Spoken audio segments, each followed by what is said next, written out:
Olá, boa noite. Eu sou Paulo Bueno, gestor da Santa Fé Investimentos. Hoje é sexta-feira, dia 7 de janeiro, primeira sexta-feira do ano. Estamos aqui para fazer nossa recapitulação da semana.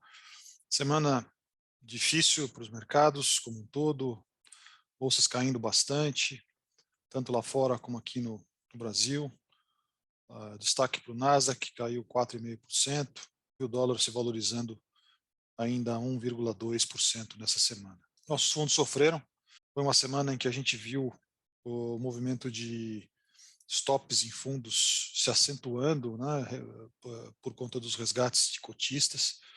Então, um movimento muito agressivo nas ações de mid e small caps, com o Small 11 caindo 10% essa semana. Boa parte da nossa carteira é composta por ações que fazem parte desse índice small, né, que são mid e small caps, sofreram bastante por conta desses resgates aí que se seguiram ao longo dessa primeira semana do ano. Vale foi o grande destaque de alta, o papel subiu quase 5% hoje, sexta-feira, seguidos de Itaú, Bradesco, SLC, Brasil Foods, alguns destaques nominais aqui lá fora, como o Wells Fargo. Do lado negativo, como eu já mencionei, algumas empresas que compõem o small, como a Simpar, o próprio BTG sofreu bastante, a Eneva também, Porto Belo, TOTUS, Ânima, Banco Pan, empresas que a gente gosta, que a gente confia, que a gente respeita e investe já há bastante tempo, mas que são empresas que muitos dos gestores que estão sofrendo resgates expressivos têm também e acabam sofrendo por conta dessa movimentação técnica, né, dos gestores. Não, nada que atinja fundamentos, muito pelo contrário, os fundamentos das empresas são muito bons, e a gente está vendo uma distorção que tem se intensificado nos últimos meses, causada justamente por esse movimento de rotação e de necessidade de liquidez por parte dos gestores para pagamento de resgate. É um movimento difícil de quantificar quando que ele vai terminar, e enquanto ele perdurar, a gente vai ver aí os mercados pressionados, né? Como a gente falou, a nossa visão é uma visão construtiva para o futuro, porque a gente entende que esse movimento não tem uma razão específica, né? Ele é um movimento técnico dos gestores, né?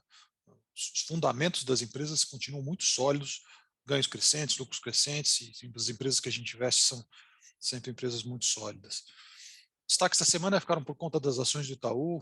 Tanto o Itaú quanto o Bradesco subiram bastante essa semana, nessa movimentação de venda das empresas de mid e small caps e migração para as large caps, que é onde o estrangeiro, que é o maior comprador do mercado nos últimos meses, tem concentrado as suas atenções. Também as ações da Brasil Foods, que anunciaram um aumento de capital agora no mês de janeiro, e a Vale, como eu falei, grande destaque, com mais de quase 5% de alta no dia de hoje, minério de ferro firme durante a semana toda, Vale nossa maior posição.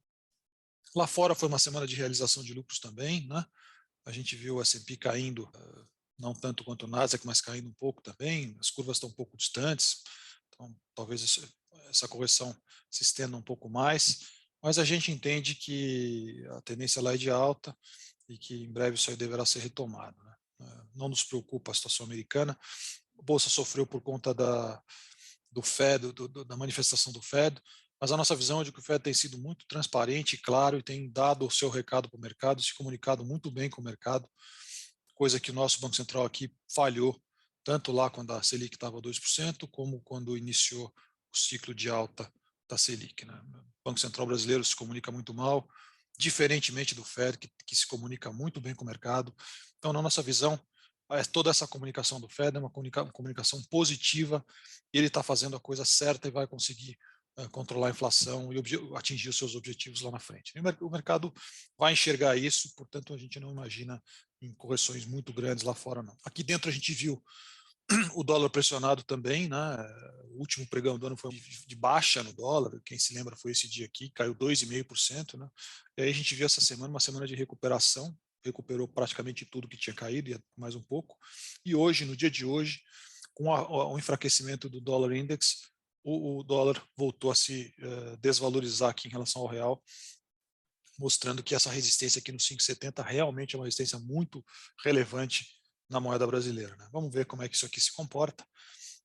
Tá com uma ideia de estamos formando um topo aqui nesse 5,70. Aqui no EWZ, a gente continua sem o dia de hoje, foi um dia de alta também no EWZ, a gente volta a testar essa região de suporte, muito forte essa região de suporte aqui. O EWZ deve voltar a subir, a gente imagina que ele deve deve segurar nessa região de suporte e a gente deva ter uma reação aí nas próximas semanas. De qualquer forma, é um nível importante, dificilmente ele vai passar sem pelo menos trabalhar um pouco mais nessa região. Bom, foi isso que eu tinha para falar para vocês essa semana. Como eu falei, uma semana de realização pesada nas bolsas, principalmente das pequenas e médias empresas.